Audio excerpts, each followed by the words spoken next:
semester 3 program studi pendidikan bahasa Inggris. Jadi saya akan membahas tentang manfaat mempelajari pendidikan agama Islam selama di semester ini di kelas saya sendiri untuk memenuhi tugas kuliah pendidikan agama Islam dengan dosen Mr. Iksan.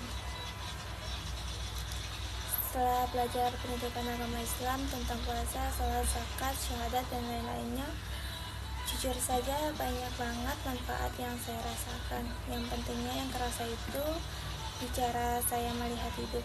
Dulu kalau ada masalah sedikit saja rasanya panik dan emosi, tapi sekarang lebih mikir, oh ya, hidup memang ujian, sabar saja, Allah pasti tahu, pasti lihat usaha kita.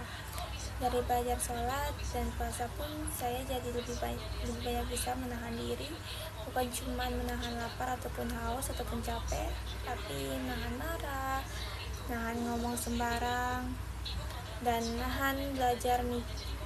belajar mikir dulu sebelum bertindak. Rasanya diri ini lebih kepegang aja, gak gampang kebawa emosi gitu. Belajar tentang zakat pun dan sedekah, saya juga banyak sadar kalau hidup bukan cuma soal diri sendiri, ternyata pun rezeki itu bukan cuma buat dikumpulin, tapi ada hak orang lain juga. Jadi lebih merasa harus peduli, bantu orang kalau bisa, walaupun sedikit.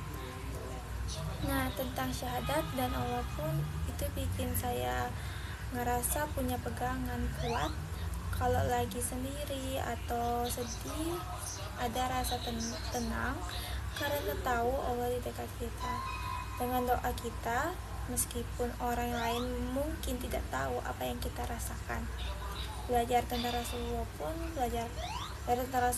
pun juga bikin saya punya mencontohi sikap beliau, cara beliau sabar, baik ke semua orang, gak pendendam. Itu yang bikin saya mikir, oh kalau marah harus gengsian terus, ya capek sendiri sih, gitu menurut saya. Secara singkat tapi sebenarnya dalam, belajar pendidikan agama Islam bikin saya jadi lebih kenal diri sendiri. Saya jadi tahu mana yang benar, mana yang salah. Untuk dihindari, ibadah bukan cuma teori, tapi pelan-pelan ke bawah ke keseharian. Cara ngomong ke orang tua, cara hormat ke guru, cara berteman, cara jaga diri. Hidup rasanya lebih terarah, gak kosong, ada tujuan, ada harapan, dan ada rasa pengen jadi orang yang lebih baik setiap harinya, walaupun masih banyak kurangnya. Mungkin sekian, itu saja manfaat yang saya rasakan dari mempelajari pendidikan agama yang didosenkan oleh Mr. Iksan sendiri. Sekian dan terima kasih. Wassalamualaikum warahmatullahi wabarakatuh.